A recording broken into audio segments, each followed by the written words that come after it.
Shilvock, who is ready to start his first official full season as head coach of the men's tennis program.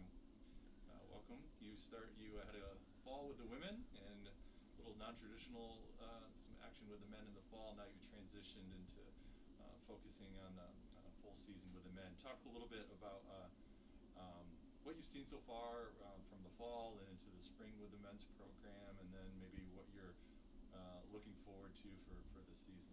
Yeah, so the fall was great. It was a lot about development. We had a lot of new faces. We have four freshmen and a transfer, so it was kind of like a whole new team and getting to know each other a little bit, and then obviously a new coach as well. But we have a really great roster. Excited to have some of our dual sport athletes who also play soccer back here for the spring, and I love this team. They're hard workers, and they're excited to get the spring season underway here and start competing. You're building off of the best season Houghton tennis has probably had, winning a conference championship and advancing to the NCAA tournament last spring. You were an assistant on that team. What have you noticed between continuing that momentum from last year? Have you noticed that, and the guys excited about this year? And Yeah. where do they see themselves as they head into the season? Yeah, absolutely. Well, after last year, first off, it was a program-wide effort from every person, coach, player that has been involved in this program. A great just accomplishment all around. But the guys have really picked up that momentum that we got last year into the summer with their training, into the fall, and they're excited. They want to show that that wasn't just a fluke and that we just didn't get lucky, and they want to continue that tradition of excellence with Houghton tennis. So yeah, definitely carrying momentum here into the spring. You lose two key contributors, two Yes. key leaders in Jake and Ethan, who are probably two of the top players in the conference.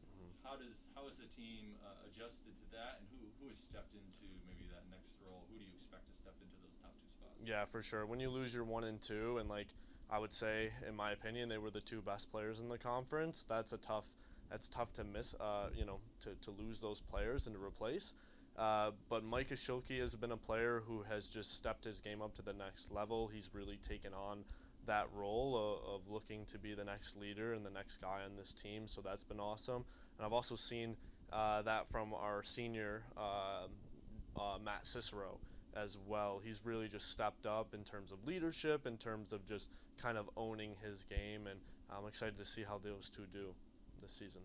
Who are some of those other guys that are going to kind of fill in some of those roles this year? Maybe look at the returners before we even look at some of the new players. Yeah. So obviously Micah and then Matt, but also Levi Webb is another one. He had a great year. He was Rookie of the Year last year, and then also Adam Brown. Adam Brown is another guy on our team who is looking to. He'll be just a great contributor as well, and look to step up more and more. And who are some of those new faces that people didn't get to see last year that want to really find a spot in this team? Yeah, so we have Jamie Starkle, and then Nolan Zach are two players that I think are going to have a great impact on this roster right away. They're just strong competitors. They have great games, and they're going to help out. Then we have two other freshmen in Graham Cook and Noah Harley. They've stepped in and just have competed hard right away. And then our last one is transfer Isaac Little from Alfred University. He's going to really help out as well, and he's already stepped up in some leadership roles. What are some of the strengths of this team? Obviously, they have the confidence of last year, but what are some other things that you're excited about heading into the season? Yeah, so we're a really deep team this year. We just have guys from top to bottom that are really close in level, which makes practice really fun and competitive, and it makes us just better and all to have competition. And then I would say our doubles. We're a strong doubles team. We have a lot of we have some more size on this team than in previous years in terms of height, length, which really helps out in doubles. And we have some guys who are just really good finishers at the net. So I'm excited to see if we can get early leads in matches. What are some of those areas you think they're not quite there? They really are not weaknesses, but areas you can continue to improve on. Yeah, I think it would just have to be, our experience level. It is a young team, They don't have as much college match experience, so that's something that you know, it's harder to teach necessarily. It's just going to come throughout the season.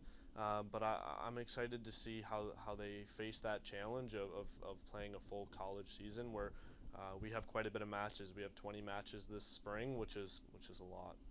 What are some of the things you're hoping to get? You start off next week in Florida. You head there to kick the season off. What are you hoping to see from there? What are your goals for that week?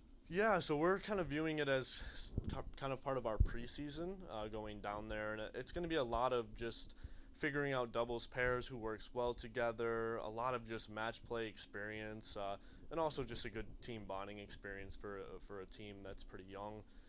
So you know, we have some goals to go down and obviously win every match that we play, but altogether we want to get closer as a team, and we want to try to, you know, bring our best showing and see if we can find some continuity in our pairings. And then come back. Focus obviously is the E8 play. What are some of the challenges you see there? What are some of the teams to watch, and what will you need to do to repeat at this conference championship? Yeah, for sure. Nazareth and Fisher are two teams that I think, you know, every year they're going to boast a pretty good roster and a tough challenge. So we're going to have to be prepared for that. We're going to have to be ready to face those teams, and Nazareth in particular, that we beat in the E8 final. They didn't lose anyone, and they're going to be gunning for us. I know they got a fire under them, so we're going to have to prepare hard. Great. All right. Good luck next week, and good luck with the full season. Thank you, Jason. Thanks.